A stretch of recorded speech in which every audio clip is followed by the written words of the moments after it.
आए सभी लोग, प्रशासनिक अधिकारी आए। हाँ, अरे आगे ना, तो यातायात क्यों कर रहे थे? बताओ क्या पढ़ रहे थे आप लोग? विधानसभा पढ़ रहे थे क्या? राजस्थान के किस विधायक ने कॉमनवेल्थ गेम्स 2010 में स्वर्ण पदक जीता था? राजेंद्र राठौड़, खुशवीर सिंह, कृष्णा पूनिया, महादेव सिंह।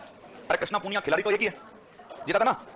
विधान परिषद में मिनिमम 40 सदस्य होते हैं, तो इस प्रकार विधान परिषद की बैठक आरंभ करने के लिए न्यूनतम कितने सदस्यों की मतलब प्रेजेंट अनिवार्य है?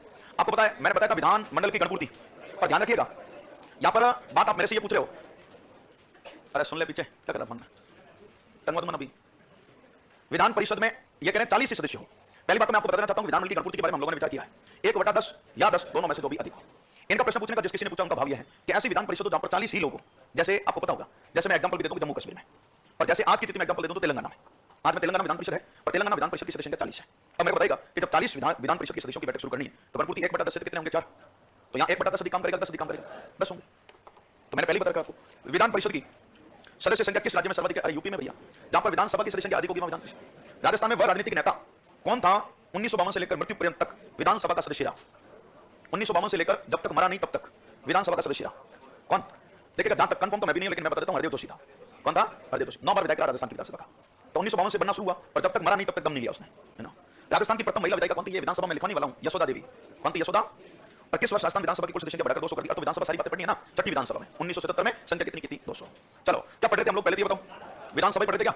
एक क्वेश्चन मैंने घर पे करने को दिया था आपको, दिया था क्या? क्या दिया था? विधान परिषद के लाभदायक और हानिकारक परिणाम लिखा क्या किसी ने? किसने लिखा बताओ? ईमानदारी साथ करो, तो इस प्रश्न को करके लेके आए। ठीक है, 2 आदमी मात्र, 3। तुम्हारे क्या हुआ बाकी वालों के? पर कल तो पूरे दिन और छुट्टी आपके, लिखा ही नहीं क्या? क्यों?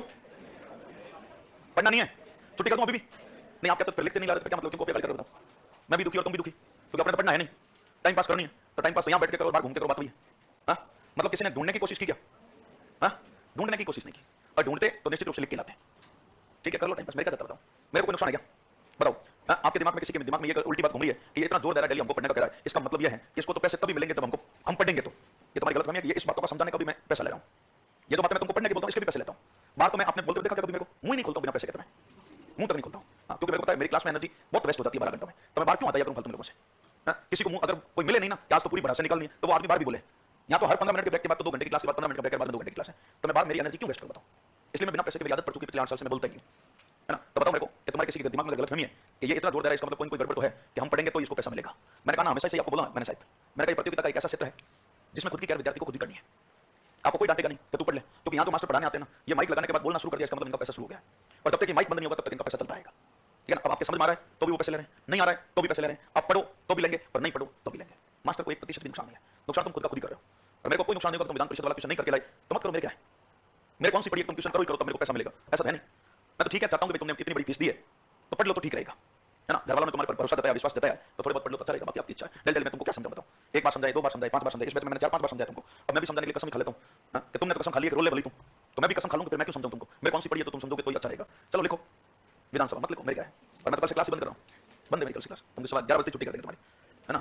क्या ऐसे क्लास नहीं लेने का मन नहीं करता मेरा, 2 घंटे सोऊंगा ना जाके। एक तो नींद खराब, और ऊपर से ऐसे लोग मिले मेरे को। हाँ ठीक है, मुंह उतार के बैठे हैं, आंखें फाड़ रहे, आता रहता कुछ है नहीं। हाँ, पिटवाऊंगा, आप ध्यान रखना, अंतिम इलाज है तुम्हारा, क्योंकि सारे हथियार फेल हो गए, है ना। क्योंकि मैंने सारे दांव पे तुम पर खेल दिए, तुम पढ़ने वाले हो नहीं, तो अंतिम तो यही है। मैंने सोचा इतने दिन तक डंडा न लाए, ये विद्यार्थी पहले दिन तो मेरा स्टूडियो सेशन बैठा था, उसने इशारा कर दिया लाऊं क्या, क्योंकि इनको पता है कि तो पहली क्लास शुरू करता है तो डंडा पहले रख लेते हैं, साथ में घूमता मेरा डंडा। लेकिन मैंने इनको मना कर दिया, मैंने कहा यार 65,000 रुपए फीस दिए, फाउंडेशन का बैच है, डंडा वंडा मत पता ना इनको। लेकिन अब मेरे को अगर पहले दिन से ही पता होगा तो ये पहले ही रखवा लेता मैं, तो कल से फिर वही इलाज है तुम्हारा। इतनी भयंकर बेइज्जती करूंगा ना, तुम सोच भी नहीं पाओगे, है ना। या तो क्लास आना बंद है, पर नहीं तो पढ़ना शुरू, 2 ही विकल्प है। देख लो आपको कौन सा चूज करना। ऐसा नहीं हो कि कल मैं आऊं और कहूं क्लास शुरू करो तो शुरू करो किसकी, है ना। लिखो विधानसभा, कल लास्ट करके लाना सारे के सारे, कल ही चेक करूंगा मैं, एक आध विद्यार्थी की क्या चेक करूंगा। हाँ? इतने शानदार मौसम में तुम मेरा दिमाग इस मौसम में भी खराब कर देते हो। हाँ? लिखो विधानसभा, क्या लिखा था विधानसभा के बारे में बताओ। हाँ? केवल गठन ही लिखा था, दिल्ली पुडुचेरी वाली बात लिखी थी ना, उसके बाद कुछ नहीं लिखा। जम्मू कश्मीर का लिखा था कुछ, क्या लिखा था? 2019 में जम्मू कश्मीर पुनर्गठन अधिनियम लाकर क्या किया? जम्मू और कश्मीर के लिए राज्य का दर्जा खत्म करके किसका दर्जा दिया? केंद्र शासित प्रदेश का, केंद्र प्रदेश का दर्जा दिया ना, और केंद्र शासित प्रदेश का दर्जा देकर क्या किया, है ना। जम्मू कश्मीर में विधानसभा का गठन जारी रखा, और लद्दाख में विधानसभा का गठन नहीं किया। नोट लगा के लिख दो जम्मू कश्मीर के बारे में। लिखो जम्मू कश्मीर में, जम्मू कश्मीर में विधानसभा का परिसीमन करने के लिए, विधानसभा का परिसीमन करने के लिए, परिसीमन करने के लिए रंजना प्रकाश देसाई की अध्यक्षता में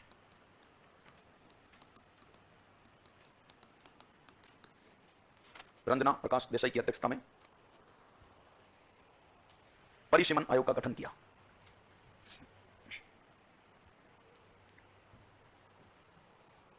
रंजना प्रकाश देसाई की अध्यक्षता में परिसीमन आयोग का गठन किया। देखो इस आयोग ने अपनी रिपोर्ट में जम्मू कश्मीर में कितने सदस्यों की, हाँ 90 सदस्यों की विधानसभा के गठन का सुझाव दिया है।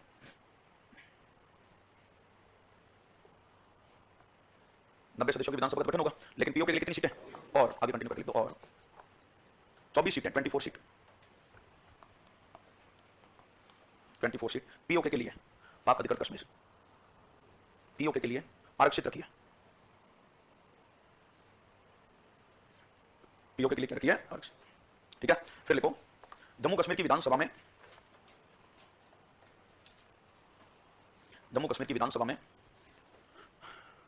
9 सीटें एसटी के लिए, शेड्यूल कास्ट, 9 सीटें एसटी के लिए, व 7 सीटें 7 सीट एससी शेड्यूल कास्ट। 9 सीटें तो एसटी के लिए शेड्यूल ट्राइब्स और 9 सीटें शेड्यूल कास्ट एससी के लिए आरक्षित करने की सिफारिश की है। क्या हुआ, कहां घूम रहा था? तो तू टंगवा तुम्हारा उल्टा चुप के लिए फेंकवा दूंगा, बाहर ध्यान रख लेना। ये कहां से आ गया? अलग बैठ, इसके पास में बैठ, पीछे बैठवा दे सीट पे।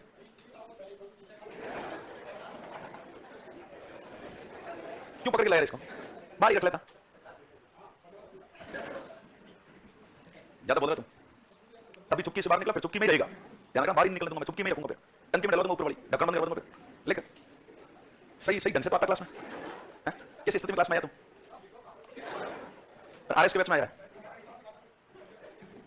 अच्छा, मतलब प्रशासन वाले कार्यों का पहले ही रूपरेखा तैयार कर रहा है कि अगर कहीं जलमग्न एरिया हो गया, बाढ़ प्रभावित क्षेत्रों का मैं एसडीएम बनाता कैसे, बाढ़ प्रभावित क्षेत्रों का दौरा कैसे करूंगा ना, तो फिर एसडीएम बनने के बाद इस स्थिति में दौरा करेगा तुम। लिखो, तू भी गजब का है, ऐसे को पकड़ के लाया अंदर, बाहर रख ले। अच्छा, फिर चुपके में रहने देता है इसको। लिखो 9 और 7 लिख दिया, फिर लाइन बदल के लिख दो, और कश्मीरी पंडितों के लिए, और इसी को आगे कंटिन्यू कर लिख दो, और कश्मीरी पंडितों के लिए 2 सीटें, कश्मीरी पंडितों के लिए कितनी सीटें, 2 सीटें रिजर्व करने की सिफारिश दी है, रिजर्व करने की सिफारिश दी है।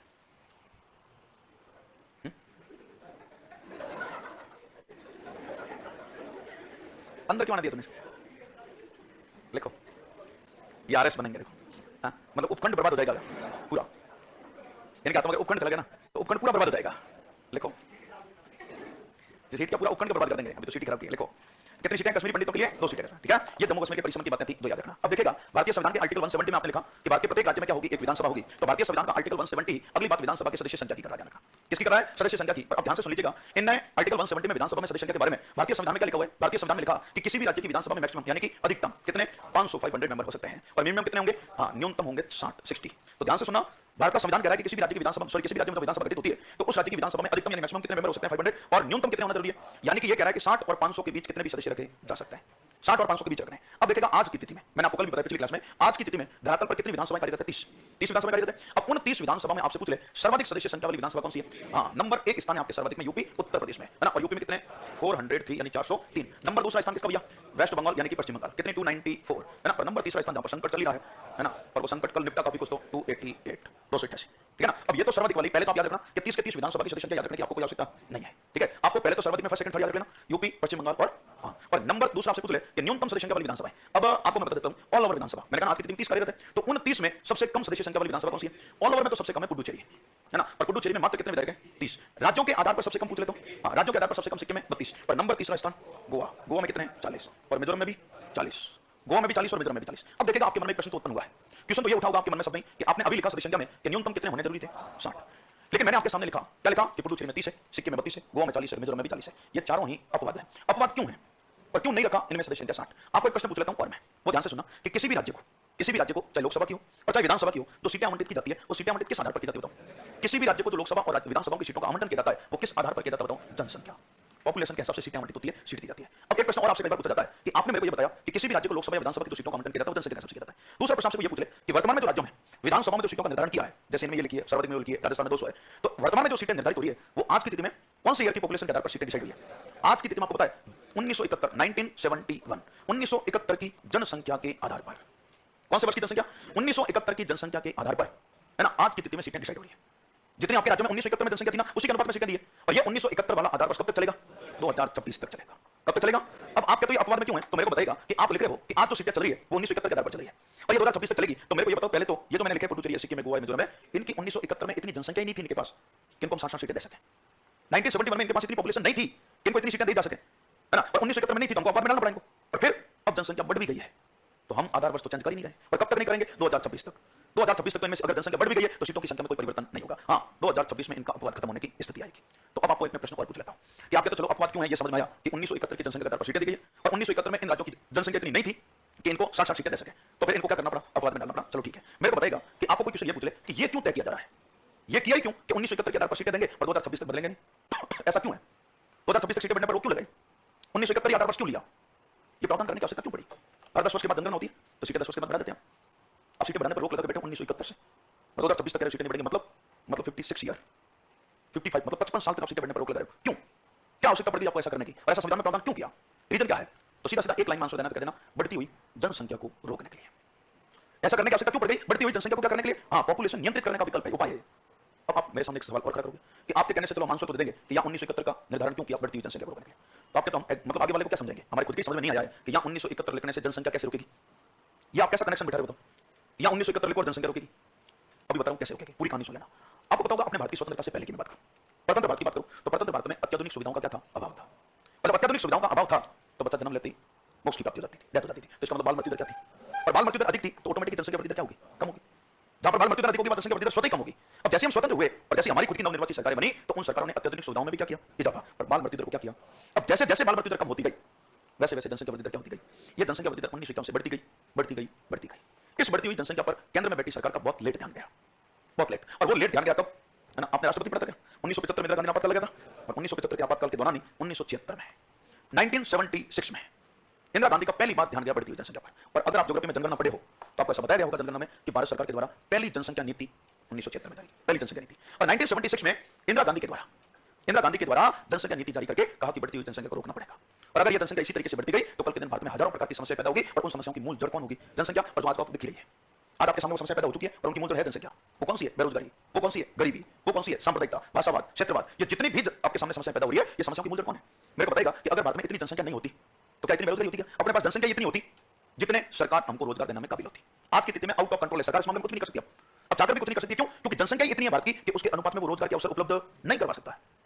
जनसंख्या सीमित रही होती तो भारत में हर व्यक्ति को रोजगार के अवसर उपलब्ध करवाने में सरकार कामयाब होती। तो इंदिरा गांधी का ये समस्या पैदा होगी और इन समस्याओं को रोकना है तो पहले किसको रोकना पड़ेगा? जनसंख्या को। और जैसे 1976 में जनसंख्या नीति जारी करके कहा जनसंख्या रोकनी पड़ेगी तो राज्यों ने, क्योंकि भारत का गठन किससे मिलकर हुआ? राज्यों से मिलकर हुआ, राज्यों ने साफ साफ शब्दों में इंदिरा गांधी को मना कर दिया। अब जनसंख्या नहीं रोकेगी हमारे से, तो है ना, हम तो जनसंख्या बढ़ाने पर विचार कर रहे हैं और तुम रोकने की बात कर रहे हो, ये उल्टा काम हो जाएगा। हम आपकी बात नहीं मानेंगे, हम तो ये प्रयास करेंगे जनसंख्या बढ़े कैसे। आप रोकने की बात कर रहे हो। अब आप मेरे सामने एक सवाल और खड़ा करोगे कि राज्य जनसंख्या बढ़ाने के पक्ष में क्यों थे?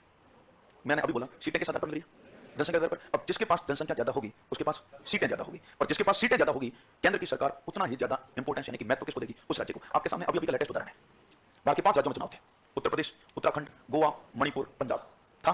मोदी जी हेलीकॉप्टर घुमा घुमा के उत्तर प्रदेश उतारे थे हर 3 दिन के बाद। अमित शाह हर दिन रैली उत्तर प्रदेश में कर रहा था। कांग्रेस वालों ने प्रियंका गांधी को उत्तर प्रदेश में रूम दिलवा दिया, 3 महीने तो यही रहे। मेरे को बताओ कि मोदी जी को पूछो गोवा के ऊपर से भी हेलीकॉप्टर घुमाया था? नीचे उतारना तो बहुत दूर की बात है, ऊपर से ही घुमाया था। एक सिंगल सभा नहीं की गोवा में। क्यों? गोवा विधानसभा सीटें 40 है। उत्तर प्रदेश क्यों जा रहे थे? क्योंकि उत्तर प्रदेश में अगर विजय प्राप्त कर दी तो केंद्र में सरकार बनाना आसान हो जाता है। और हर रैली में, हर सभा में उत्तर प्रदेश के लिए घोषणा मोदी की लेकिन आज उत्तर प्रदेश के लिए 5000 करोड़ की योजना लॉन्च करता है।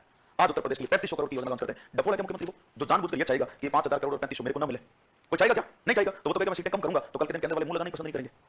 हाँ, एक बार फोन कर दिया, दूसरी बार वापस फोन किया, नंबर ब्लैक लिस्ट में डाल देंगे। आज जैसे गोवा के चीफ मिनिस्टर के नंबर ब्लैक लिस्ट में ही रहते हैं। कौन महत्व दे? मेरे को बताओ, एक तो गोवा का चीफ मिनिस्टर जाए और एक उत्तर प्रदेश का चीफ मिनिस्टर जाए। सरकार तो भेदभाव करती है, मीडिया वाले भी भेदभाव करते हैं, है ना। गोवा वाले को दिखाएंगे नहीं और यूपी वाले ऊपर के ऊपर कैमरा रखेंगे क्योंकि पावरफुल चीफ मिनिस्टर क्यों है? उसके पास सदस्यता 403 है। तो कोई राज्य डफोड़ी होगा जो जानबूझकर ये कहेगा कि मेरी जनसंख्या कम हो और उसको पता है जनसंख्या कम होगी तो सीटें, और सीटें कम होगी तो केंद्र वाले का पूछेंगे नहीं। तो राज्य का नहीं साहब, हम तो हमारा उल्टा नुकसान थोड़ा करेंगे कि जनसंख्या कम करके सीटें कम करेंगे। लेकिन इंदिरा गांधी तो बड़ी तानाशाही महिला की, आपको पता ही है। वैसे तो प्रजाति तानाशाही है ना, लेकिन उसमें इंदिरा गांधी बड़ी तानाशाही थी। इंदिरा गांधी ने देखो राज्यों को कहा तुम्हारा मना करने से जनसंख्या बढ़ने वाली तो नहीं है, जनसंख्या तो रुकेगी। अब तुम राजी हो और भले नाराज हो। तो जनसंख्या रोकने के लिए 1976 में इंदिरा गांधी ने एक दूसरा प्लान शुरू किया। और वो कौन सा? हाँ, बड़ा दुखदायी वर्ष था 1976 का, नसबंदी। और नसबंदी भी किसकी? ताकि यही ढंग से रहते नहीं है, इनकी नसबंदियां करके छोड़ दो, है ना। और रियल की बात कर रहा हूं, रियल की बात कर रहा हूं, ईमानदारी से पूछना, गांव में कोई 1976 का कोई बड़ा बुजुर्ग जिंदा मिले, बड़ी खतरनाक स्थिति, माहौल बड़ा भय में फैला दिया था। डॉक्टरों को टारगेट दे दिया इंदिरा गांधी ने, कहा अगर नौकरी बचानी है ना तो इतनी नसबंदियां करनी, मतलब करनी है, अगर नौकरी बचानी है तो, नहीं तो नौकरी खा जाऊंगी, नसबंदियां नहीं की तो। अब डॉक्टर के गांव में किसी भी जाकर पूछे कि ले तू नसबंदी करवाएगा क्या, वो कहेगा कि हाँ हाँ कर ले, कौन करवाना चाहेगा। इसलिए डॉक्टरों ने अपना टारगेट पूरा करने के लिए पकड़ पकड़ के नसबंदियां शुरू कर दी, है ना। और 1976 में डॉक्टर जिंदा मिले तो उसको पूछना, रियल में खतरनाक स्थिति गांव में ये फैलाती थी कि लोग डॉक्टर की गाड़ी देखते थे भाग जाते थे, घर खाली हो जाते थे, क्योंकि डॉक्टर ने अपना टारगेट पूरा करने के लिए पकड़ पकड़ के नसबंदियां शुरू की। और इस हड़बड़ाहट में बेचारे कुंवारे कुछ यूं ही चपेट में आ गए, है ना। वो तो रो रहा है मैं तो अखंड कुंवारा हूं अभी, लेकिन वो डॉक्टर कह रहा है कि नहीं तू शादीशुदा है। उसने कहा धरती पर जन्म लिया, उसका एक भी उद्देश्य पूरा नहीं किया अभी तक, मैं मनुष्य जीवन में क्यों आया, मैंने मेरा एक भी उद्देश्य पूरा नहीं किया, मेरे को छोड़ दो। लेकिन डॉक्टर को तो नौकरी बचानी थी खुद की, उन्होंने कुंवारों को चपेट में ले लिया और नस्बंदी करके छोड़ दिया, ना। इतना खतरनाक और दुखदायी अवस्था 1976 का, एक आपातकाल लगा हुआ था और ऊपर से ऐसे प्रोग्राम। लेकिन मेरे को बताओ, ऐसा आंकड़ा भी आता है, आप कई बार सर्च करना, लगभग 50,000 जबरन नस्बंदियां की गई बात है, 50,000, है ना। लेकिन मेरे को बताओ, जब पकड़ पकड़ के नस्बंदियां करके जनसंख्या रोक नहीं सकते हो, ये मामला भी क्या हो गया, असफल, जनसंख्या रुकी नहीं। अब नहीं रुकी तो 1976 में इंदिरा गांधी ने इस नस्बंदी वाले प्रोग्राम को असफल होता हुआ देख 1976 में एक नया कदम उठा लिया। अब इंदिरा गांधी का चलो ठीक है ये प्रोग्राम भी असफल हो रहा है, तो राज्य जनसंख्या बढ़ाने के पक्ष में क्यों थे, आप समझ रहे हो ना, सीटों के लालच में। तो इंदिरा गांधी का लालच खत्म कर लेते, इंदिरा गांधी का कहा लालच खत्म कर रहे हैं, अपने आप लाइन पे आ जाएंगे। बोला लालच कैसे खत्म करें, बोला 42वां संविधान संशोधन करो। क्या कौन सा संविधान संशोधन, 42वां कॉन्स्टिट्यूशन अमेंडमेंट, कब किया, 1976 में। और 42वां कॉन्स्टिट्यूशन अमेंडमेंट करके क्या लिखा, किसी भी राज्य को, चाहे लोकसभा की हो चाहे विधानसभा की हो, सीटें देते समय जनसंख्या का आधार वर्ष 1971 को माना जाएगा, और यह आधार वर्ष कब तक माना जाएगा, 2000 तक माना जाएगा। इंदिरा गांधी का बढ़ाओ जनसंख्या, अगर 2000 तक एक भी सीट बढ़ जाए तो मेरी गारंटी है। अब मेरे को राज्य जनसंख्या बढ़ा क्यों रहे थे सीटों के चक्कर में, और सीटें तो 2000 तक क्या कर दी, रोक दी, ताकि सीटें बढ़ेगी नहीं। तो अब राज्यों ने भी थका के कोई जनसंख्या बढ़ा के भूखमरी बेरोजगारी गरीबी तो बढ़ेगी नहीं, सीटों के चक्कर में जनसंख्या बढ़ा रहे थे और जनसंख्या तो 2000 बढ़ेगी नहीं, तो फिर राज्यों ने भी थका के बढ़ती जनसंख्या पर क्या लगाई रोक। लेकिन आप कहते हैं तो 2000 तक ही बताना, 2026 का अभी सुनो आगे क्या हुआ। अब इंदिरा गांधी ने तो रोक लगी थी 2000 तक, अब 2000 में आपको पता है कि सरकार थी अटल बिहारी वाजपेयी की। अटल बिहारी वाजपेयी की सरकार ने कहा कि अगर मैंने 2000 में कोई प्रावधान नहीं किया ना तो अब 2000 में तो राज्य क्या करेंगे, सीटें बढ़ाने की मांग करेंगे।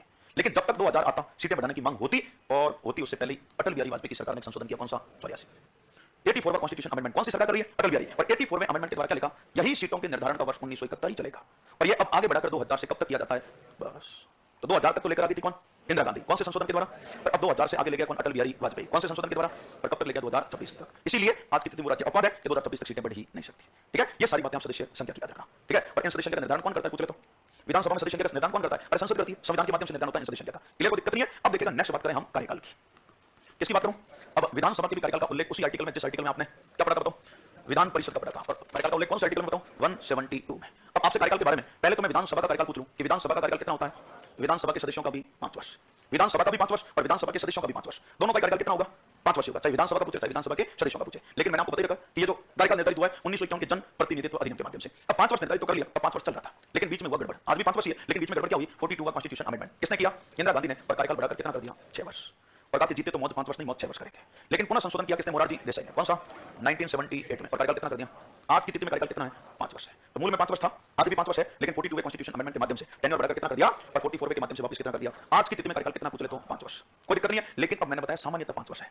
पहले याद रखना कि एक बार अगर ये बन गई तो 5 वर्ष रहना कोई जरूरी नहीं है। आप कहते हो क्यों, क्योंकि भारतीय संविधान का आर्टिकल 174 आपने पढ़ा होगा, और 174 में क्या लिखा हुआ है, राज्यपाल विधानसभा को समय से पहले भी क्या कर सकता है, भंग कर सकता है, विघटित कर सकता है। कार्यकाल सामान्यतः 5 वर्ष होगा, लेकिन एक बार बन गई तो 5 वर्ष रहना कोई जरूरी नहीं है। 5 वर्ष से पहले भी आर्टिकल 174 के तहत राज्यपाल विधानसभा को क्या कर सकता है, भंग। तो 174 के तहत समय से पहले भी भंग हो सकती है। तो एक बात आपने आपातकालीन शक्तियां पढ़ी होगी, नहीं पढ़ी क्या, पढ़ी, अरे 352 पढ़ा, नहीं पढ़ा, नहीं पढ़ा ना, आप 352 पढ़ोगे तब एक आपको प्रभाव लिखा जाएगा, राष्ट्रीय आपातकाल के प्रभाव, और उस प्रभाव में लिखोगे संसद कानून बनाकर, कौन कानून बनाकर भैया, संसद कानून बनाकर लोकसभा और विधानसभाओं के कार्यकाल में क्या कर सकता है, एक बार के लिए 1 वर्ष की वृद्धि कर सकता है। तो सामान्य कार्यकाल तो कितना होगा, 5 वर्ष, लेकिन आपातकाल के दौरान, इमरजेंसी के दौरान संसद कानून बनाकर इनके कार्यकाल में एक बार के लिए 1 वर्ष वृद्धि कर सकता है। पर ये भी लाइन याद रखना, मैं लाइन बार-बार बोल रहा हूं, एक बार के लिए 1 वर्ष बढ़ा सकता है, मतलब एक बार अगर कानून बना के वृद्धि की ना तो मानिए कितने वर्ष के लिए होगा, पर आपको तो फिर आगे बढ़ाना है तो कानून बनाओ 1 वर्ष, फिर कानून बनाओ 1 वर्ष, पर आपके तो ऐसा कितनी बार बढ़ाया जा सकता है, जितनी बार मन में आए उतनी बार, ये कोई लिमिट नहीं है कि एक बार बढ़ा दी तो फिर नहीं बढ़ाओगे, 3 बार बढ़ा दी तो फिर नहीं बढ़ाओगे, जितनी बार बढ़ाना तो बढ़ा सकते हो, लेकिन एक बार के द्वारा बढ़ाया गया कानून केवल कितने वर्ष के लिए मान्य होगा, 1 वर्ष के लिए। तो मेरे कहने का मतलब सामान्य 5 वर्ष है, लेकिन आर्टिकल 174 के तहत राज्यपाल 5 वर्ष से पहले भी भंग कर सकता है, और आपातकाल के दौरान इसका कार्यकाल एक बार के लिए 1 वर्ष बढ़ाया भी जा सकता है, लेकिन सामान्यतः कार्यकाल कितना है, 5 है, क्लियर। और अब आपसे ये 5 तो मैंने बताया विधानसभा के अध्यक्ष का, प्रथम बैठक से लेकर 5 वर्ष तक होता है। विधानसभा के अध्यक्ष का कार्यकाल मैं पूछ लूं तो क्या बताओगे, हाँ, मैंने आपको एक पद पढ़ाया था, आपको बताओ तो राज्यपाल की शक्तियों में प्रोटेम स्पीकर, और प्रोटेम स्पीकर की आवश्यकता क्यों पड़ती है, उसी दिन मैंने विधानसभा अध्यक्ष का कार्यकाल बताया था। और विधानसभा अध्यक्ष का कार्यकाल क्या, 5 वर्ष, हाँ, विधानसभा का अध्यक्ष बनने से लेकर कब तक, नई विधानसभा के गठन से ठीक 1 दिन पहले तक किसका कार्यकाल होगा, विधानसभा के अध्यक्ष का। लेकिन विधानसभा के सदस्यों का कार्यकाल पूछ लेता हूं। फिर विधानसभा के सदस्यों की योग्यता है, यानी कि विधानसभा का सदस्य बनना है तो उसके पास क्या योग्यता होनी चाहिए, योग्यताओं का प्रावधान भारतीय संविधान के कौन से आर्टिकल में पूछ लेता हूं, 173 में। अब योग्यता तो बड़ी इजी, आपको पता ही है, क्या भारत का क्या होना चाहिए बताओ, नागरिक होना चाहिए। नंबर दूसरी योग्यता क्या है, न्यूनतम आयु कितने वर्ष पूर्ण कर चुका हो, 25 वर्ष पूर्ण कर चुका हो। नंबर तीसरी योग्यता क्या है, लाभ के पद पर ना हो, कौन से पद पर ना हो। और नंबर चौथी योग्यता आपके दिलों में चाहिए, ये योग्यता तो याद ही है, पागल या दिवालिया नहीं होनी चाहिए, क्योंकि टेंशन नहीं पड़े तो 2 में से एक तो होना ही होना है। तो ऐसी योग्यता रखने वाला आदमी किसका चुनाव कर सकता है? विधानसभा के सदस्यों का। अब विधान परिषद के सदस्यों के चुनाव का तरीका थोड़ा जटिल था, 5 तरीके पढ़े आपने, लेकिन विधानसभा के सदस्यों का चुनाव आप खुद करके आए हो। विधानसभा के सदस्यों का चुनाव आप खुद करके आए हो, तो वहां तो आपको सीधा सीधा चुनाव का प्रोसेस ही पता है। क्या करने किया था? 2018 दिसंबर में आपके राजस्थान की विधानसभा के चुनाव हुए थे, तो वोट नहीं दिया किसी ने? नहीं दिया। इतने छोटे हो गए तुम, लगते तो नहीं हो। क्या तुम मतदाता ही नहीं हो? मतदाता ही नहीं हो। मतदाता कब बन जाता है? जिसकी आयु 18 वर्ष है ना। पर हाँ, हो सकता है कि अपने आलस्य की स्थिति में नाम नहीं जुड़वाया है ना, तो नाम नहीं जुड़वाया वो चीज अलग है। बाकी मैं ये तो नहीं कह सकता हूं कि तुम मतदाता नहीं हो, मतदाता तो बन गए हो, लेकिन नाम जुड़वाना बाकी हो सकता है। ठीक है, अब देखिएगा, अरे 12th तो पास की हुई है ना सबके, तो 18 वर्ष के तो तुम 12th पास करते ही हो गए थे, या फिर कोई पाश्चात्य काल में सीधा 5वीं में एडमिशन लिया था क्या? हाँ, अच्छा, इतने तेजस्वी बालक बैठे हैं क्या जो सीधे 5वीं में एडमिशन लेते हैं? लगे तो नहीं मेरे को। हाँ, क्या हो सकता है तुमने अपना तेजस्वीपन छुपा के रखा हो? क्या नहीं, तेरे को बताएंगे नहीं, है ना। तेरी गालियां सुननी इसलिए तेरा हमारा तेजस्वीपन बताना नहीं है तेरे को, बाकी तू क्या जानता है हमारे में कितनी प्रखर बुद्धि है ना। हम बहुत, हमारी ग्रहणशील क्षमता बहुत तकड़ी है। ठीक है, हम तो ठीक है कि आलस्य की वजह से कुछ काम करते नहीं है, बाकी हमारी बुद्धि लब्धि तो 140 से ऊपर की है। आपको पता है साइकोलॉजी जब आप पढ़ते हो तो बुद्धि टॉपिक है आपका, और हो सकता है मेंस में है, आरएस मेंस में है बुद्धि, है ना। और उसमें बुद्धि का वर्गीकरण पढ़ोगे ना तो 140 से ऊपर की बुद्धि होती है, वो होती है अति प्रतिभाशाली बालक। तो पूरे दुनिया में 1% दिखाया जाएगा आपको, पूरे विश्व में 1% ऐसे लोग हैं जिनकी बुद्धि लब्धि 140 से ऊपर है। तो आप चिंता व्यक्त मत करो, पूरे दुनिया का 1% है ना। और दुनिया में जनसंख्या 7 अरब से, तो 7 अरब का 1% में अपन सारे पाई जाएंगे, आ जाएंगे ना। तो अपना भी मानना, अपने को कम किसी से कम क्यों माने बताओ? मतलब अपने को प्रकट करते समय धरती पे किसी से कम तो आंकड़ा नहीं है। आशावादी रहना हमेशा, निराशा नहीं पड़नी चाहिए। अपने से ऊपर कौन है? कोई नहीं हो सकता है। कॉन्फिडेंस बहुत अच्छा रहना चाहिए आपका, कॉन्फिडेंस लो नहीं होना चाहिए विद्यार्थी का, है ना। मेरा नहीं होता जीवन में, कॉन्फिडेंस कभी लो नहीं होता है। मेरे वास्ते तब भी कहते हैं इस बैच में, मैंने कहा दिक्कत ही नहीं है, कब लगाऊं? मैंने कहा तेरा मन होता अभी लगा दो, मैंने कहा अभी लगा दे। तो तुम तैयारी, मैंने कहा तैयारी रहती है एनी टाइम, वो होता है कॉन्फिडेंस। ईमानदारी से कहता हूं, इसी जगह मैंने तो पिछला आरएस मेंस का, पिछले वैकेंसी आरएस मेंस का तो बैच मेरे को दिया गया था, कंटिन्यू 8 घंटे मेरी क्लास लगी थी ना, वो 8 घंटे की क्लास से मेरे को मात्र 10 मिनट पहले, कितने मिनट पहले? 10 मिनट पहले रूम में आकर, क्योंकि उसने संडे था और संडे को किसी और का शेड्यूल लगा हुआ था उसमें, लेकिन वो मास्टर साहब क्या बीमार हो गए, तो वो आ नहीं पाए, लेकिन स्टूडेंट आ गए। अब क्लास किसकी लगाई? बोला राजस्थान की पॉलिटी बाकी है। हाँ, तो जितेंद्र जी रूम में सोए, फटाफट जाओ, और उनको बोला अगले 10 मिनट के बाद आपकी 8 घंटे कंटिन्यू मेंस में क्लास है। और मेरे को बताओ, मेरे को 10 मिनट पहले बताया कि तुम्हारी 8 घंटे कंटिन्यू, एक आध घंटा होता है, करके भी निकल आदमी, है ना। 8 घंटे कंटिन्यू क्लास है, वो भी आरएस मेंस जैसे राजस्थान का सबसे सर्वोच्च बैच, है ना, जिसमें सारे विद्यार्थी जो प्री पास करके आए, और जो मेंस में एडमिशन लेता है ना, वो विद्यार्थी मतलब ये तय करके लेता है कि मेरे को आरएस बनना है। उस बुद्धि वाले बात है, जिनको आपको पता है कि कुछ लोग तो प्री का एग्जाम क्यों देते हैं? प्री पास हो जाऊं ना, घर वालों की नजर में थोड़ी इज्जत लेवल की बनी रहे, देख लो प्री पास क्या हुआ। हाँ, बेरोजगारी उतरी रहेगी, हाँ भले प्री पास की घूमो, लेकिन मेंस में एडमिशन लेता है विद्यार्थी को सोच समझ के लेता है कि मेरे को आरएस बनना है। तो उन्होंने 8 घंटे बताया, मैंने 8 घंटे पढ़ा, दिक्कत थी, और 8 घंटे पढ़ाया तो दूसरे दिन विद्यार्थी ने बोला, क्या बोला? मैंने कहा कल मैं क्लास नहीं ले पाऊंगा, लेकिन आज 8 घंटे में राजस्थान की पॉलिटी पूरी होगी। बोला कल ही पॉलिटी पूरी होगी, है ना। और वो आरएस मेंस के तो उनकी बात भी कहना मैनेजमेंट वालों ने मान ली। अब मेरा मंडे का 12 घंटे का शेड्यूल, सेकंड ग्रेड और फर्स्ट ग्रेड था पूरे दिन का, वहां हर जगह मैंने टेस्ट लगवाया, जहां मेरी क्लास की जगह टेस्ट, और मंडे को मैं कंटिन्यू 12 घंटे लेकर 20 घंटे में राजस्थान की पॉलिटी पूरी करवा दी थी। आरएस मेंस वालों को 20 घंटे में राजस्थान की पॉलिटी पूरी करवा दी। और वो विद्यार्थी जिस दिन मंडे की क्लास की बड़ा ताजुब होगा आपको जानकर, उसे कहते हैं लगन। और वो आरएस मेंस वाले जो विद्यार्थी बैठे थे ना, वो मतलब मैं मानता हूं उसमें कोई 20% लोग जो थे वो शुद्ध बेरोजगार थे, बाकी 80% वो लोग थे जो किन्हीं सरकारी पद पर, ऐसा नहीं कोई प्राइवेट नहीं, सरकारी पद पर नौकरी कर रहे हैं। कोई मास्टर था, कोई ग्राम सेवक था, कोई पटवारी था, कोई कुछ भी था, उसको क्या बनना था? आरएस। वो विद्यार्थी सुबह रियल की बात कर रहा हूं, उनका मतलब एक ही जुनून था, आज पॉलिटी पूरी करने के लिए आदमी नहीं, तो आज से 12 घंटे पढ़ना है। तो मैंने सुबह 7 बजे जो क्लास शुरू की, उसका ब्रेक 1 बजे हुआ था। उन्होंने मेरे को ब्रेक नहीं करने दिया, कहा कि चाय यहाँ मंगवा लो, पानी यहाँ मंगवा लो, ब्रेक नहीं करना है ना। और दूसरा जो 1 घंटे के बाद, 1 बजे के बाद आधा घंटे का ब्रेक था, उसके बाद जो क्लास हुई ना, वो रात को 8 बजे फ्री हुई थी। और उसमें ऐसा नहीं था कि तुमको अगर मैं 3 घंटे कंटिन्यू बता दूं ना, तो एक विद्यार्थी 3 बार तो बाहर निकलेगा, 3 बार अंदर आएगा, और उनमें किसी प्रकार की गतिविधि नहीं थी। और देख लो तुम्हें, वो तो मैंने रोजगार प्राप्त विद्यार्थी थे, उठा तक नहीं, और तुम शुद्ध बेरोजगार आदमी हो, फिर भी 3 बार उठोगे, उसे कहते हैं जुनून। जिनको बनना था, एक ही सपना था, ठीक है ना, ये ध्यान रखना। तो ऐसे जुनून पैदा होगा तभी आरएस बना जाएगा। देखो आरएस मांगता है मेहनत, जटिल मेहनत मांगता है, एक्स्ट्रा ऑर्डिनरी कुछ नहीं मांगता है।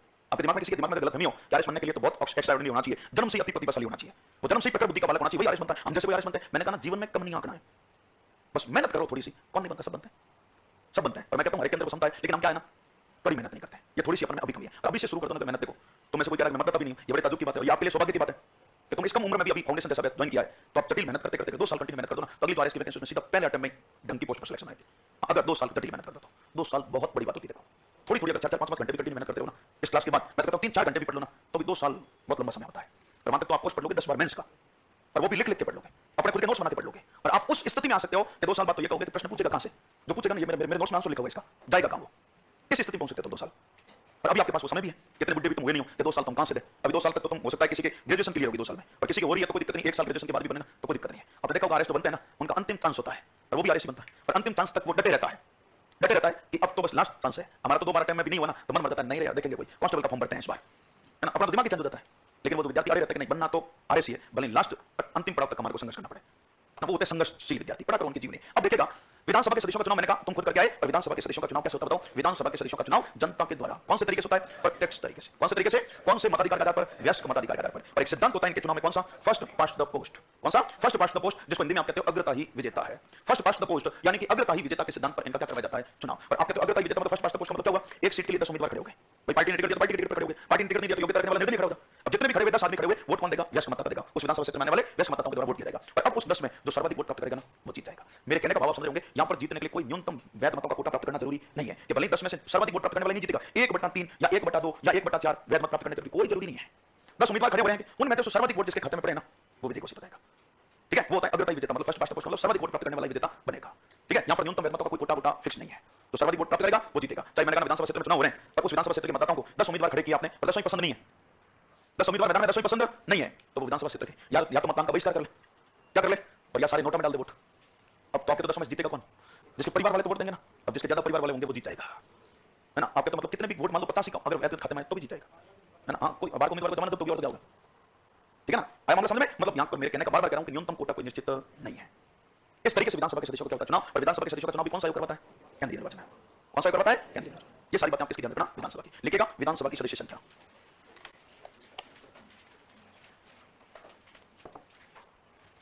विधानसभा की सदस्य संख्या, सदस्य संख्या में लिखेगा किसी भी राज्य की विधानसभा में, किसी भी राज्य की विधानसभा में अधिकतम सदस्य संख्या,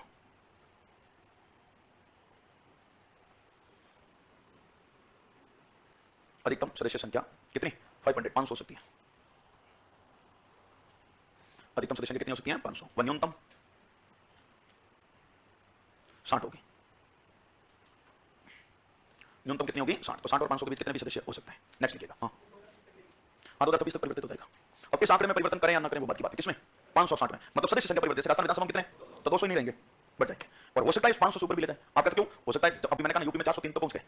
अब सोचो 403 1971 के आधार पर है, हाँ? तो आज तो पता नहीं कितनी बड़ी होगी जनसंख्या, है ना। क्योंकि अपने भारतीयों में एक मामले में तो हम कभी पीछे रहते नहीं है ना। भारत टॉप पे रहता है। एक तो किस मामले में टॉप पे? सबसे बड़ा संविधान बनाने में टॉप पे है। विश्व का सबसे बड़ा लिखित संविधान किसका है? भारत का है। और जनसंख्या के मामले में अभी दूसरे स्थान पर है। लेकिन यूएन ने आपको पता है 2019 में रिपोर्ट जारी कर दी थी। क्या कहता 2025 में 1 नंबर पर आने के पूरे चांस है ना। लेकिन वो जो रिपोर्ट जारी की थी ना वो की थी कोरोना काल से पहले की, है ना। यूएन को ये पता नहीं था कि ऐसी वैश्विक महामारी भी आएगी, है ना, जिसमें दुनिया 3 बार, क्योंकि 3 लहरें आई, है ना। और पहली लहर में तो आपको पता है शुद्ध रूप से घरों में बंद और 5 महीने तक घर से बाहर ही नहीं निकलने देना। तो अपने भारतीय ले देकर एक ही काम था, उसके दुष्परिणाम अभी आ रहे हैं, समझ रहे हो ना। उसके दुष्परिणाम अभी आने हैं, तो उसके दुष्परिणाम आए ना, तो मैं मानता हूं कि भारतीयों पर पूरा भरोसा है कि वो यूएन की रिपोर्ट को झूठा साबित करेंगे और 2024 में नंबर 1 पर आ जाएंगे, है ना। तो इस मामले में तो हमारी रिपोर्ट, बाकी हो कुछ हो ना हो, है ना, पढ़ाई हो ना हो, देश विकसित बने ना बने ना, वो बात की बात है, लेकिन इसमें कमी नहीं रखेंगे। देखो मोदी जब तक जनसंख्या नियंत्रण कानून नहीं लाए ना, और लाना चाहिए, मैं कहता हूं जनसंख्या नियंत्रण कानून लाना चाहिए, क्योंकि इसी तरीके से जनसंख्या बढ़ती गई तो आगे और खतरनाक मामले आने वाले हैं। इसकी परिस्थितियां बहुत विकट आएगी, ध्यान रखना। अगर समय रहते जनसंख्या नियंत्रण पर प्रतिबंध नहीं लगाया हमने, जनसंख्या नियंत्रण को लेकर कानून नहीं लाए, तो रियल में परिस्थितियां बहुत गंभीर हो जाएगी, बहुत विकट समस्या आएगी कि लोग रोजगार के लिए तरस जाएंगे। और उसमें हम किसी गालियां सरकार को निकाले तो उसमें सरकार का भी दोष नहीं रहता है। आप कहते हो इतनी बड़ी जनसंख्या को रोजगार के अवसर उपलब्ध करवाए कैसे सरकार? हो ही नहीं सकता है, ठीक है ना। अभी आपके रूस और यूक्रेन के मध्य युद्ध चल रहा है, आपको पता है यूक्रेन की जनसंख्या कितनी है? यूक्रेन जो देश है उसकी जनसंख्या कितनी है? 3 करोड़ और कुछ लाख। आपके तो पूरे देश की, हाँ, और अपने यहां तो 7 करोड़ तो राजस्थान की है। यूक्रेन जैसे 2 देश तो अपने राजस्थान में बैठे हैं और वो पूरा देश है, और 25 करोड़ जनसंख्या यूपी की। सोच लो 25 करोड़। यूक्रेन जैसे पता नहीं कितने देश पैदा हुए यूपी से, 25 करोड़ जनसंख्या यूपी की, सोच लो, देखो। और यूक्रेन तो बेचारा एक देश है, जहां पर देखो देश है तो रोजगार के अवसर कितने होते हैं? एक राज्य और एक देश में पूरा अंतर हो जाता है, ठीक है। तो वहां पर गरीबी नहीं होती है, भुखमरी नहीं होती, बेरोजगारी नहीं होती है। क्यों? क्योंकि रोजगार के अवसर जनसंख्या के अनुपात में उनके पास है। और हम सरकार को गालियां निकल तो सरकार कुछ कर नहीं पाती इस मामले में, लिखो। इसलिए खुद ही करना पड़ेगा जब तक जनसंख्या नियंत्रण कानून नहीं लाए, है ना। लिखो सावधानी पूर्वक काम करना पड़ेगा। लिखो अधिकतम 500, न्यूनतम कितने? 60 हो सकते हैं। लिखो सर्वाधिक सदस्य संख्या,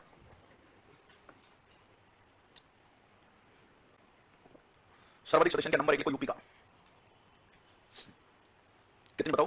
403। नंबर 2 लिखो किसका? पश्चिम बंगाल, वेस्ट बंगाल, 294। और फिर लिखो नंबर 3rd स्थान महाराष्ट्र, 288। और फिर लिखो न्यूनतम सदस्य संख्या,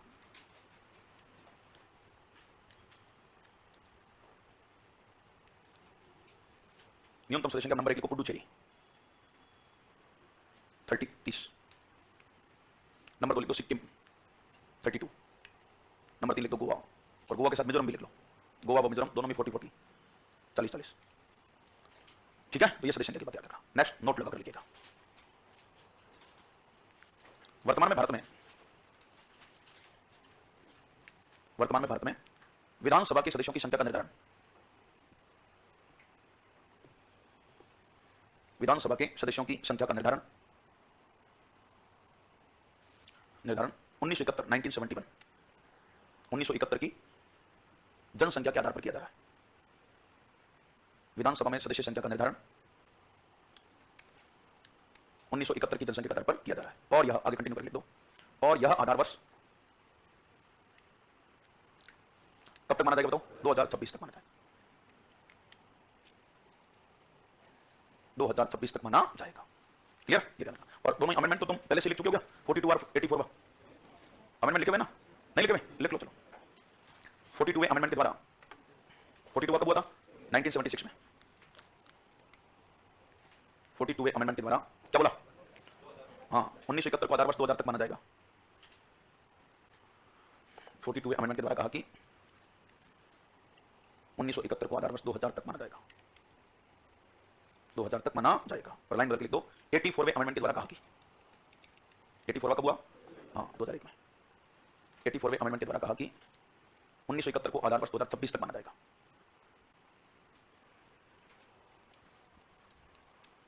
1971 को आधार वर्ष 2026 तक माना जाएगा।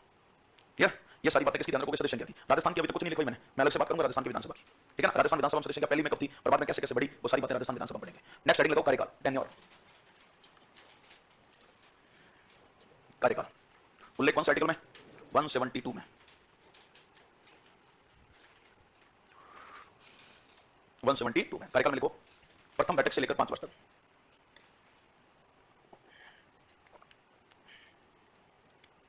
प्रथम बैठक से लेकर 5 वर्ष तक। तो ये 5 वर्ष मूल में था, अब भी है, लेकिन बीच में परिवर्तन हुआ था। लिख दो नोट लगाकर। 42वें अमेंडमेंट के द्वारा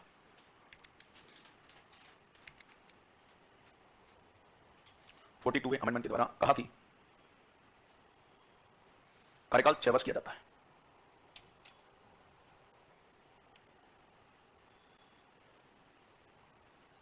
कार्यकाल कितना किया जाता है? 6 वर्ष। लेकिन 44वें अमेंडमेंट के द्वारा 44वां कब हुआ? 1970। 44वें अमेंडमेंट के द्वारा पुनः 5 वर्ष कर दिया, 5 ईयर, पुनः 5 वर्ष कर दिया। तो आज की दिन कार्यकाल कितना है? 5 वर्ष। नोट लगा के लिखो। आर्टिकल 174 के तहत, आर्टिकल 174 के तहत राज्यपाल विधानसभा को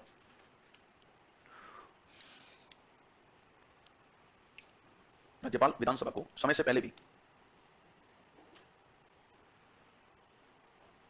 पहले भी भंग कर सकता है। समय से पहले भी क्या कर सकता है? लिखो, इसीलिए इसको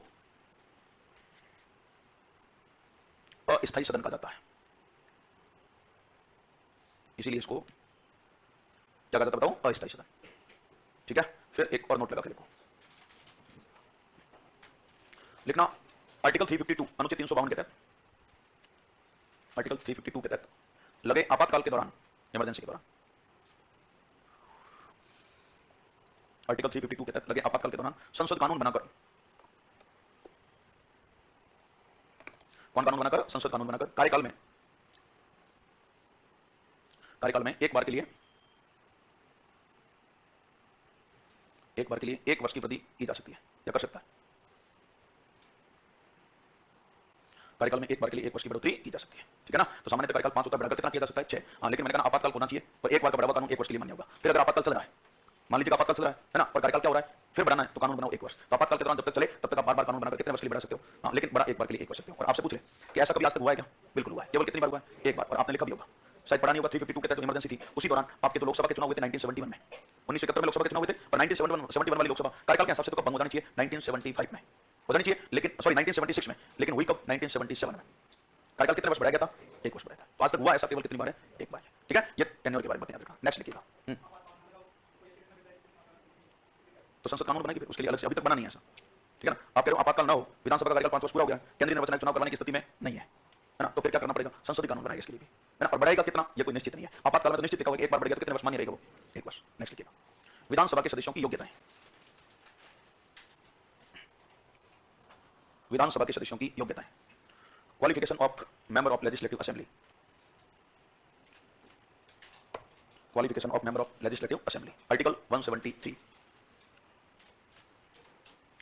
लिखो योग्यता नंबर 1 बात, वह भारत का नागरिक हो, सिटीजन ऑफ इंडिया, वह भारत का नागरिक हो। नंबर 2 लिखो, न्यूनतम आयु 25 वर्ष पूर्ण कर चुका हो,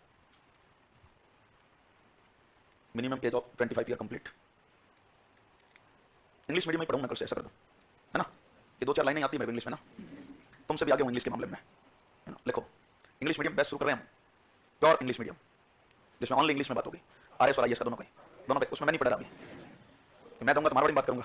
एक आया विद्यार्थी आरएसपी का तो शुरू किया ना, है ना, वो पिछले मंडे को किया था। तो उसमें विद्यार्थी एक दिन बैठ गया, पता नहीं एडमिशन लेने आया, मैंने निकल बैठ जा 2 घंटे देख तो ले। अब उसमें पहली कल्चर की क्लास, कल्चर की, है ना, वो भी तो मारवाड़ी में करे कल्चर वाले, तो और फिर लगी मेरी, तो वहां पर आरएसपी और एसआई दोनों को मिलाकर बिठाया। अब वहां पर तो मैं एक वर्ड इंग्लिश में बोलूं, वो कहते हैं हिंदी नहीं मारवाड़ी में समझो इसको, तब हमारे पल्ले पड़ेगा। अब उसमें इंग्लिश कैसे बोल, लेकिन एक विद्यार्थी शुद्ध इंग्लिश मीडियम का बैठ गया 2 घंटे के लिए, वो मतलब मैं खुद असमंजस की स्थिति में तब तक वो बैठा, यूं मेरे को घूर रहा है, लिख कुछ नहीं रहा है और बोल भी कुछ नहीं रहा है और पूछ भी कुछ नहीं रहा है। उसका पहला दिन था, मैं भी खड़ा करके कहूं कि तेरी तकलीफ क्या है, तो मैंने कहा बाद में जानेंगे इसकी तकलीफ क्या है। हाँ, वो काफी एजेड भी था, लगा मेरे को एज भी उसकी काफी थी, मतलब ये घूर रहा है। मैंने कहा यार कोई मानसिक द्वंद्व तो नहीं अंदर, और बड़े खतरनाक नजर से घूर रहा है। मैंने कहा मैंने इसको गाली भी नहीं निकाली। फिर मैंने आकर पता किया कि ये तो ये सर इंग्लिश मीडियम का था, और वो कह रहा है कि थोड़ी थोड़ी बातें समझ में आ रही थी। तो मैंने इसको बिठाया, थोड़ी थोड़ी, तुम आरएसपी बिठाओ, मैं तो शुद्ध हिंदी मीडियम में, जहां पर हिंदी मीडियम के साथ मारवाड़ी मीडियम चलता है, उसमें इंग्लिश वाला बिठाओगे तो कैसे चलेगा। लेकिन हमने इस बार बिल्कुल शुद्ध सेपरेट इंग्लिश मीडियम शुरू किया, तब शुद्ध इंग्लिश मीडियम चलेगा। अगर कोई हो ना शुद्ध इंग्लिश मीडियम वाला, तो उसके लिए भी कह देना, क्योंकि तुम इतने दिन तो यहाँ पढ़ रहे थे, तो कोई इंग्लिश मीडियम वाला मिलता तो तुम तो क्या कहते हैं कि नहीं साहब हमको तो हिंदी मीडियम में पढ़ा है ना, पूछने पर भी इंग्लिश नहीं बताते हैं। लेकिन अब वो सुविधा भी उपलब्ध है कि प्योर इंग्लिश मीडियम में चला है, आईएएस का भी है और आरएस का भी है। लिखो, शायद 30 से शुरू करना था, लेकिन कल छुट्टी आ गई, तो यार आज शाम को शुरू हो जाएगा, शाम के टाइम में, ठीक है। और अभी थोड़े से एडमिशन का प्रोसेस चल रहा है, हो गया आज शाम को शुरू हो जाएगा, और जाते वक्त कोई हो तो पूछ लेना कोई भी। लिखो, अगली बात लिखिएगा, क्या लिखते बताओ। हाँ, नेक्स्ट लिखो, नंबर 30 लिखो, लाभ के पद पर नहीं होना चाहिए, लाभ के पद पर नहीं होना चाहिए। और अंतिम लिखो, तुम्हारे जैसा नहीं होना चाहिए, मतलब पागल या दिवालिया नहीं होना चाहिए, पागल या दिवालिया नहीं होना चाहिए।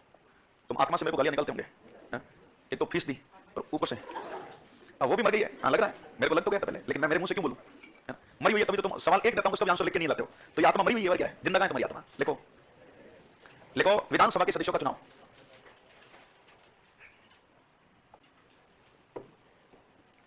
विधानसभा के सदस्यों का चुनाव जनता के द्वारा प्रत्यक्ष तरीके से किया जाता है।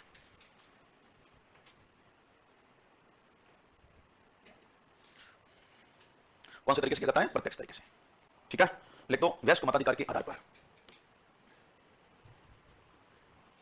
जनता के द्वारा प्रत्यक्ष तरीके से वयस्क मताधिकार के आधार पर, अग्रताही विजेता के सिद्धांत पर, फर्स्ट पास्ट द पोस्ट,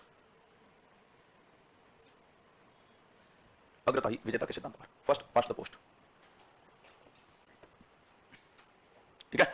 यह है चुनाव से संबंधित बात है। तो यहां तक मामला समझ में आ गया। अब देखिएगा, आपने केंद्र में शायद लोकसभा पढ़ी नहीं है, अगर लोकसभा पढ़ते तो राज्यों में विधानसभा बड़ी समझ में आती, लेकिन विधानसभा पहले पढ़ देता हूं आपको पता होगा कि हमारे केंद्र में लोकसभा और राज्यों में विधानसभा में क्या है, रिजर्वेशन दिया गया है। केंद्र में लोकसभा और राज्यों में विधानसभा में क्या दिया गया, आरक्षण। हाँ, ये जरूर ध्यान रख लेना कि केंद्र में राज्यसभा और राज्यों में विधान परिषद में कोई आरक्षण नहीं है, लेकिन केंद्र में लोकसभा में आरक्षण है और राज्यों में विधानसभा में आरक्षण है। अब इस रिजर्वेशन का उल्लेख, मैं विधानसभा की बात करूं तो विधानसभा में दिए गए रिजर्वेशन का जो उल्लेख है वो है आपके भारतीय संविधान के, इंडियन कॉन्स्टिट्यूशन के आर्टिकल 332 में। अब ध्यान से सुन लेना, ये तो बातें ना, ये लोकसभा विधानसभा के कॉमन है, लेकिन आरक्षण का उल्लेख अलग जगह है बस। विधानसभा में दिए गए आरक्षण का उल्लेख आर्टिकल 332 में और लोकसभा में दिए गए आरक्षण का उल्लेख आर्टिकल 330 में, अनुच्छेद 330 में। तो 330 में तो लोकसभा आरक्षण है और 332 में विधानसभा आरक्षण है। दूसरी बात बहुत अच्छे से और सुन लेना, रिजर्वेशन तो दिया गया है, आपसे पूछ ले कि केंद्र में लोकसभा, राज्यों में विधानसभा में रिजर्वेशन दिया केवल किस किस को है, तो अच्छे से याद रखना, केवल एससी और एसटी को दिया गया, केवल एससी और एसटी को दिया गया। कहां पर आरक्षण, लोकसभा विधानसभा। आपके तो लोकसभा विधानसभा ओबीसी का आरक्षण नहीं है, महिलाओं का आरक्षण नहीं है, ईडब्ल्यूएस का आरक्षण नहीं है, ठीक है ना। केंद्र में लोकसभा और राज्यों में विधानसभा आरक्षण तो है, लेकिन आरक्षण केवल किस किस को दिया गया है, एससी एसटी को। और अनुसूचित जाति जनजाति को जो आरक्षण दिया गया है वो आरक्षण मूल संविधान में दिया गया है, ये भी याद रखना। लोकसभा और विधानसभा में जो आरक्षण दिया है वो मूल संविधान में दिया गया आरक्षण। तो आपसे कई बार सवाल पूछ लेते हैं मौलिक अधिकार तो सबने पढ़ रखे हैं, और मेरे को पता आपने बताया मौलिक अधिकार हमने पढ़ रखे। आपको कई बार क्वेश्चन दिया जाता है विकल्प वाला में, है ना, निम्न कथनों पर विचार करो, और उन कथनों पर विचार करते समय एक कथन को ऐसा लिख दे, तो मैं बताऊं इस कथन को सही करोगे गलत करोगे। वो क्या लिख दे, भारत के मूल संविधान में एससी व एसटी के आरक्षण का प्रावधान था, भारत के मूल संविधान में एससी व एसटी के आरक्षण का प्रावधान था।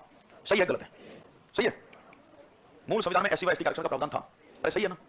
अब मैंने लाइन, अब ध्यान से सुनना, 2-3 बातें बता रहा हूं, केवल इतनी सी लाइन मैंने बोली कि मूल संविधान में एससी और एसटी के आरक्षण का प्रावधान था, बिल्कुल था। लेकिन मैं तो ये तो नहीं कह रहा हूं कि कहां था, मैंने ये लाइन में कहीं पर भी नहीं बोला, मैंने केवल लिखा एससी और एसटी का आरक्षण था, बिल्कुल यस, लेकिन था कहां, लोकसभा और विधानसभा में एससी और एसटी का आरक्षण का उल्लेख था। मैं ये कह दूं ना कि मूल संविधान में ओबीसी का आरक्षण का प्रावधान था, बिल्कुल गलत।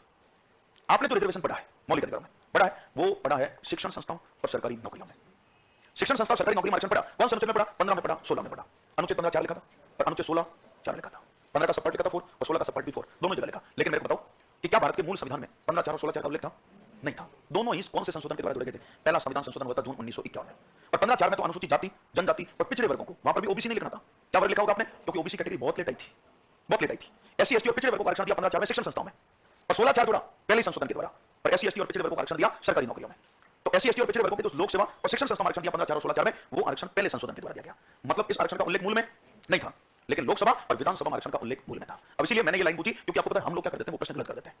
क्यों? क्योंकि हमको ये बताया गया कि 15 4 और 16 4 फर्स्ट अमेंडमेंट के द्वारा जुड़े गए। हम सोचते हैं आरक्षण मूल में कहां था? आरक्षण तो कौन से संशोधन के द्वारा दिया? पहले। लेकिन पहले संशोधन से दिया कहां? शिक्षण संस्था और सरकारी नौकरी में।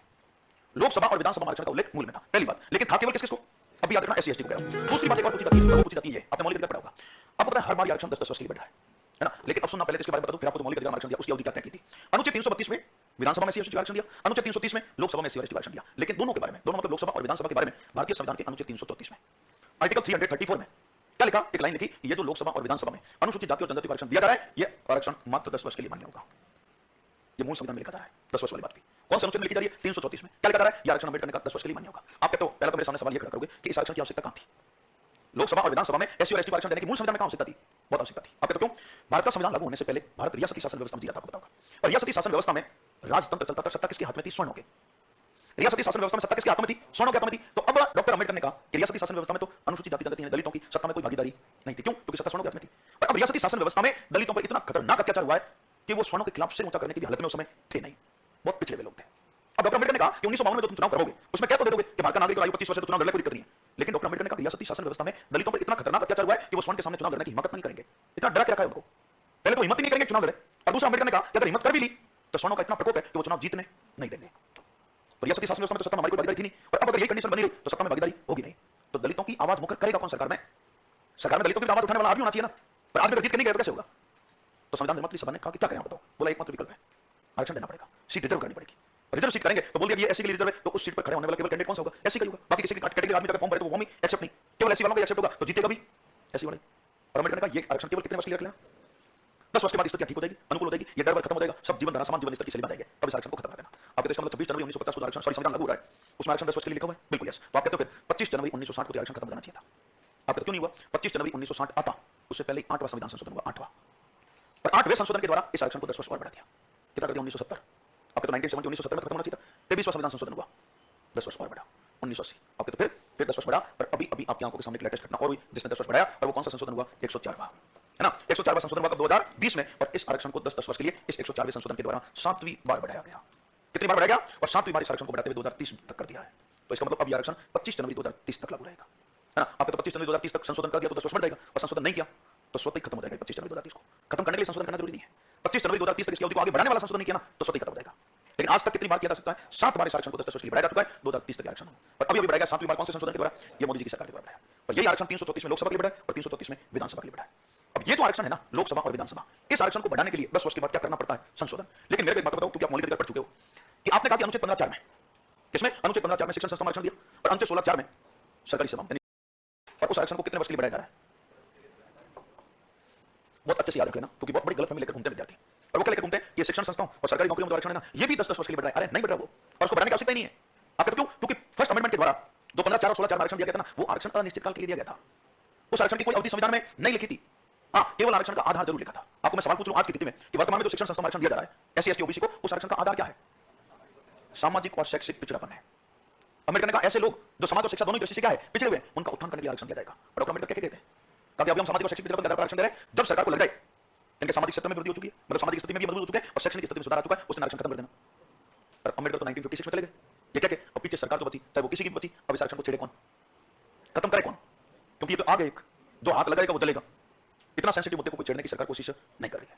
और इसलिए आपको पता होगा कि मोदी जी की सब सरकार बनी 2014 में, तो आपको पता है कि हमारे मैंने कहा राजनीतिक लोगों ने जनता को बांट रखा है ना, हर वर्ग को बांट रखा है और अपना वोट बैंक बना रखा है। तो मोदी जी की सरकार बनी तो आशा किसकी बड़ी? जनरल वालों की।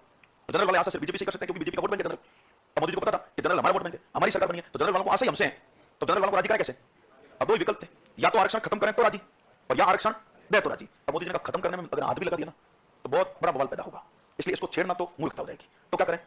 तो दूसरा विकल्प अपना नहीं अच्छा रहेगा, नहीं अच्छा रहेगा। और इसलिए आपको पता है 103वां संविधान संशोधन हुआ और ईडब्ल्यूएस को आरक्षण दिया 10%। किस आधार पर दिया? आर्थिक पिछड़ापन के आधार पर 15(6) और 16(6). 15(6) में तो दिया शिक्षण संस्थाओं में और 16(6) में दिया। तो मेरे कहने का भाव यह है कि शिक्षण संस्था सरकारी नौकरियों में जो 15 और 16 में आरक्षण दिया जा रहा है, उस आरक्षण की कोई अवधि निश्चित नहीं थी। अवधि निश्चित केवल कौन कौन से आरक्षण की है? लोकसभा और विधानसभा की, और वहां पर हर बार 10 वर्ष बढ़ाया जा रहा है ना। और आज तक आरक्षण कितनी बार बढ़ चुका है? तो 7वीं बार। क्लियर? तो अब आज की विधानसभा में आरक्षण में केवल एससी एसटी को जानेगा। और अब मैं बात आपसे पूछ लूं कि राजस्थान की विधानसभा में आपको पता सीटें 200, कितनी सीटें? उन 200 सीटों में से आपसे कोई प्रश्न पूछ ले कि एससी के लिए कितनी रिजर्व है और एसटी के लिए कितनी है ना, तो ध्यान से सुन लेना। एससी के लिए रिजर्व है कितनी? 34 और एसटी के लिए 25। राजस्थान की विधानसभा में 200 सीटें हैं, उन 200 में से 34 सीटें किसके लिए रिजर्व है? एससी के लिए, और 25 सीटें किसके लिए रिजर्व है? एसटी के लिए। ये राजस्थान की विधानसभा सीटें बता रहा हूं। और आपको पूछ ले कि राजस्थान से लोकसभा में कितने मेंबर जाते हैं, बताओ? 25। राजस्थान से लोकसभा में 25 मेंबर जाते हैं, इन 25 में से एससी और एसटी के लिए कितनी सीटें रिजर्व है? अब राजस्थान की पूछ रहा हूं, तो आरक्षण किसका काम करेगा राजस्थान का? मेरे को बताओ, आपने मौलिक अधिकार पढ़ रखे हैं, तो राजस्थान में एसटी को कितने, सॉरी एससी को कितने प्रतिशत आरक्षण है? कितनी? 16। और एसटी को कितना है? अरे राजस्थान में आरक्षण ये तो चल रहा है ना, राजस्थान में एससी को आरक्षण है 16% और एसटी को आरक्षण है 12%। अब आरक्षण 16 और 12 है, तो मेरे को बताओ, अगर हमारे पास लोकसभा की 100 सीटें होती, सोचो, तो हम एससी वालों के लिए कितनी रिजर्व करते? 16। 8 होती तो, सॉरी, अपने पास अगर सीटें 50 होती तो 8, और सीटें अगर कितनी है? 25, तो कितनी करेंगे? ठीक है, अगर 100 सीटें होती तो एसटी वालों के लिए कितनी सीटें करते? 12। 50 होती तो 6, और सीटें कितनी है? 25, कितनी करेंगे? तो राजस्थान में 25 सीटों में से 4 और 3 सीटें लोकसभा में रिजर्व हो रही है, और पूरे राजस्थान की विधानसभा में 200 में से 34 सीटें किसके लिए रिजर्व हो रही है? ना किसके लिए? एससी के लिए, और 25 सीटें किसके लिए रिजर्व हो रही है? एसटी के लिए। ये विधानसभा में किसको आरक्षण है? एससी और एसटी को है। ध्यान रख लेना, ना तो महिलाओं को आरक्षण है, ना ईडब्ल्यूएस को है, ना ओबीसी को है। लेकिन आपसे प्रश्न को ये पूछ ले कि क्या, क्योंकि हर राजनीतिक दल एक बात तो बहुत बड़ी करते हैं, और हर राजनीतिक दल में, चाहे कोई भी, मैं किसी एक दल की बात नहीं कर रहा हूं, लेकिन हर राजनीतिक दल बनेगा ना, वो महिला सशक्तिकरण की बात जरूर करेगा। मोदी जी भी कर रहे हैं, पहले कांग्रेस वाले भी कर रहे थे। तो आपके तो ये महिला सशक्तिकरण की बात तो बहुत बड़ी करते हैं, लेकिन महिलाओं को लोकतंत्र में निश्चित भागीदारी दिलाने के लिए उनको आरक्षण तो देना चाहिए था, नहीं दिया तक। तो आपसे प्रश्न को पूछ ले कि क्या आज दिन तक किसी भी सरकार ने लोकसभा और विधानसभा में महिलाओं को आरक्षण देने का प्रयास ही नहीं किया गया? प्रयास किया था, ये सवाल मैं आपसे पूछना चाह रहा हूं। प्रयास किया था, लेकिन वो प्रयास सफल नहीं हुआ, और इसलिए आपने संविधान संशोधन पढ़ रखा होगा। और इसलिए मैं प्रश्न पूछ लूं कि आज तक कुल कितने संविधान संशोधन विधेयक आ चुके हैं? 127। संशोधन तो कितने? 105, लेकिन बिल कितने आए? 127 आए ना। तो आपसे प्रश्न को ये पूछ ले कि कौन से संविधान संशोधन विधेयक में, कॉन्स्टिट्यूशन अमेंडमेंट बिल में, लोकसभा और विधानसभा में महिलाओं को आरक्षण देने की बात की गई थी? कौन से संविधान संशोधन में की गई थी? लेकिन वो विधेयक की संशोधन का रूप नहीं लिया, और वो था कौन सा? 108वां संविधान संशोधन विधेयक। याद रख लेना, 108वें संविधान संशोधन विधेयक में लोकसभा और विधानसभा में महिलाओं को आरक्षण देने की बात हुई, लेकिन वो विधेयक ध्यान रखा ना, वहीं पर अटक गया, पारित नहीं हो पाया। क्यों? क्योंकि बहुमत चाहिए था 2 पारित होने के लिए, और 2 लुगाइयां तो थी नहीं उस समय। आदमी थे, और आदमी लुगाइयों से पकड़ के बैठे थे, है ना। हाँ, दुखी आदमी थे, वो कह रहे थे घर से दुखी होकर तो यहाँ है, और यहाँ भी आप कहते हो आरक्षण दे दो। पागल बात मत करो, कोई 2 बहुमत नहीं है, और उन बहुमत नहीं दिया तो बिल पारित नहीं हो पाया। पारित नहीं हो पाया तो क्या नहीं हुआ? आरक्षण नहीं मिल पाया। क्लियर? तो आरक्षण नहीं है, लेकिन आरक्षण देने का प्रयास जरूर हुआ था। ठीक है, लिखो विधानसभा में आरक्षण, रिजर्वेशन।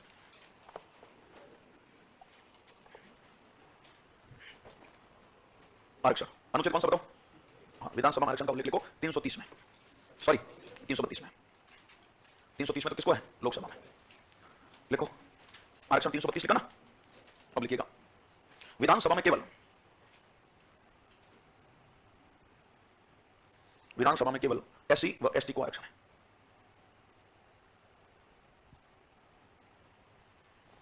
केवल किसको आरक्षण है? एससी व एसटी को।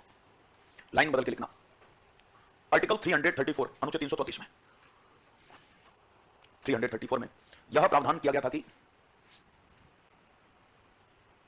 यह प्रावधान किया गया था कि यह आरक्षण केवल 10 वर्ष के लिए ही मान्य होगा।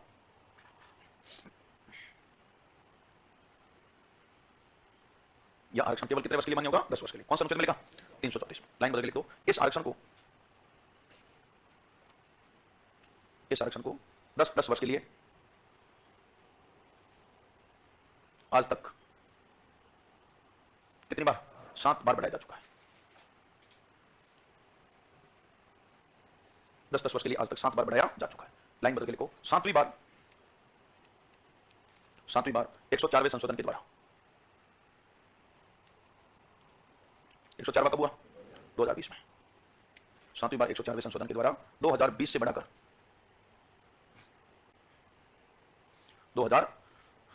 कब तक? 2030 तक कर दिया। 2020 से बढ़ाकर 2030 तक कर दिया। तो आरक्षण कब तक लागू रहेगा? 25 जनवरी 2030 तक। 25 जनवरी 2030 से पहले अगर संशोधन नहीं आगे बढ़ाने वाला तो स्वतः क्या हो जाएगा? समाप्त हो जाएगा। नेक्स्ट लिखिएगा, लाइन बदल के लिखो, वर्तमान में राजस्थान की विधानसभा में, वर्तमान में राजस्थान की विधानसभा में 200 सीटों में से,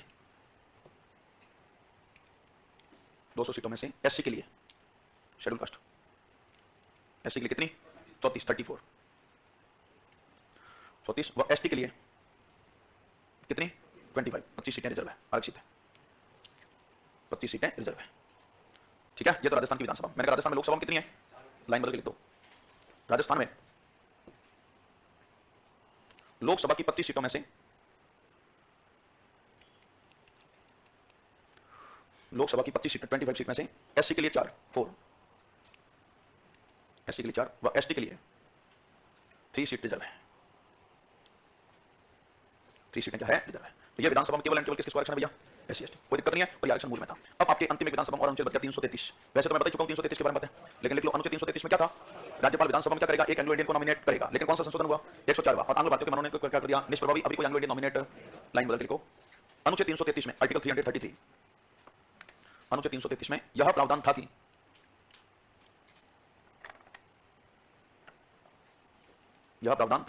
राज्यपाल विधानसभा में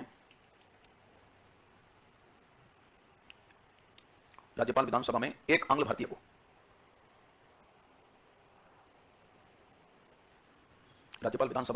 भारतीय को मनोनीत करेगा। क्या करेगा? नॉमिनेट करेगा, मनोनीत करेगा। लाइन बदल के लिखो, लेकिन 104वें संशोधन के द्वारा, 104वां कब हुआ? 2020 में। 104वें संशोधन के द्वारा आंग्ल भारतीय के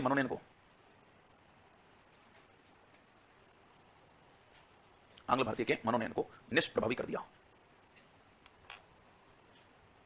मनोनयन को क्या कर दिया? निष्प्रभावी। निष्प्रभावी मतलब अब कोई नॉमिनेट नहीं होगा। क्लियर? ये सारी बातें किसकी ध्यान रखोगे? विधानसभा की। तो अभी तक तो हमने विधानसभा के केवल संवैधानिक उपबंध पढ़े हैं कि भारतीय संविधान का कौन सा अनुच्छेद विधानसभा के बारे में क्या कहता है। अभी राजस्थान की विधानसभा के बारे में सारी बातें बाकी है ना, राजस्थान विशेष के बारे में बात करेंगे। और फिर आपके विधानसभा के अध्यक्ष उपाध्यक्ष की भी चर्चाएं करनी है, क्योंकि विधानसभा के अध्यक्ष के कार्य से संबंधित प्रश्न पूछने की पूरी संभावनाएं बनती है। वो भी चर्चा करेंगे, लेकिन करेंगे कल।